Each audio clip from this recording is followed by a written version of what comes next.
we are creating the necessary information in order for everyday people to take smart decisions about lowering their exposure to noise pollution in their daily lives.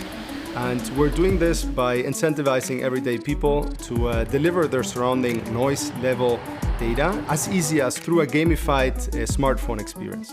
So noise is a very significant environmental issue, and it's one that we really need to try and address. It ranges from everything from cognitive impairment to comprehension, learning difficulties, reading difficulties in children. Now, not all of these links are well established, but there are some that are well established, including the link between noise pollution and ischemic heart disease, noise pollution and sleep disturbance. So my brothers and I grew up with a father that has a hearing impairment, and this was actually also one of the more emotional drivers why we decided to make Silencio a reality.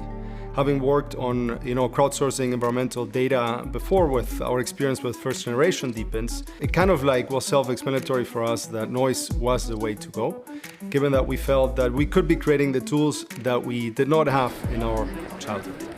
I think there are two key problems with combating noise pollution. One is that I don't think noise pollution is high enough up on the public policy agenda at governance level in cities, where it's tackled in a way that's serious and driven and where noise is considered both an environmental and public health issue. The other area is data. We believe that Silencio's method of data collection is revolutionary in the way that we're changing the game in terms of how we are actually crowdsourcing data for citizen science projects. Everybody wants to do good in the world. I think that's self-explanatory. But at the end of the day, it's about creating the right incentives to do good. And I think DeepN really solves that equation. And looking at Silencio itself, we see a huge potential to start delivering data with consent for the delivery of that data on-chain, but also proving that that measurement actually took place by that person and that time on a completely anonymized level.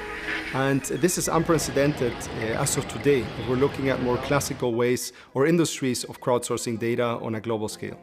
Typically, the way noise has been measured and modelled in the past is in a very static approach. So, for example, if you are interested in understanding noise at present in Europe, for example, typically the best available tools that we have at our disposal at the moment are through European noise mapping, a once every 5-year process. So the information we have is old, even when we get it published. The beauty about Silencio as an app is that it provides you with a dynamic map of noise in a city. That means that it's more or less real time, it's changing.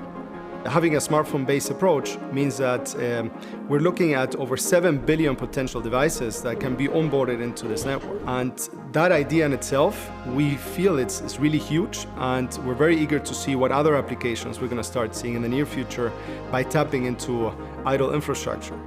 So the real benefits of smartphones and measuring noise pollution using smartphones is that they really allow you to scale. And that's extremely valuable, because we can get measurements from all over cities. So for example, if you look at the Silencio app, we have geographic coverage of noise measurements for a range of cities all around the world, and the coverage is quite good in many cities and is going to get better as time goes on.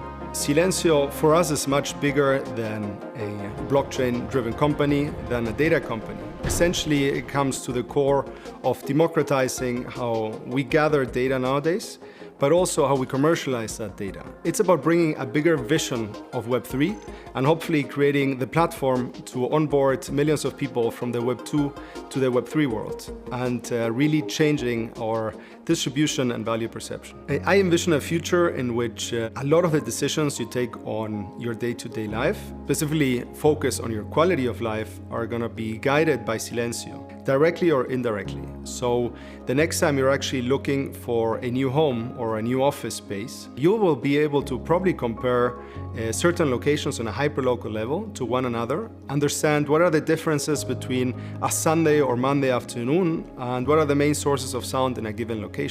This really has the potential to impact in terms of how we even look at the value of real estate in the future. Furthermore, we believe that being able to provide Silencio's data to major platforms such as Booking.com, Airbnb, and other short-term rental platforms are going to give the user unique insights in terms of the number one complaint worldwide in hotels, which is noise pollution.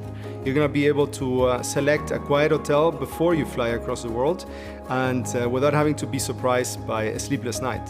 We also see a huge potential on the selection of gastronomy selections and venue selections in the future. Being able to know in what location you're able to take a call, have a normal conversation with your parents, is going to change the landscape in terms of how we select restaurants today. And if Google is already telling you, let's say, how expensive or full a restaurant is, we believe it's just a matter of time until it tells you how loud it is on average in that place. Where do you see Silencio in 5 years? I don't know, that's probably Thomas, this is probably better to answer. I see Silencio in 5 years positively impacting the life of 1 billion people plus, indirectly or directly through the use of our application or other types of platforms that you might get access to our data. I suppose in 5 years I see Silencio as the go-to app for measuring environmental noise, the go-to app for monitoring environmental noise in cities. I think also potentially it could scale in a way that is beyond comparison in the industry at the moment.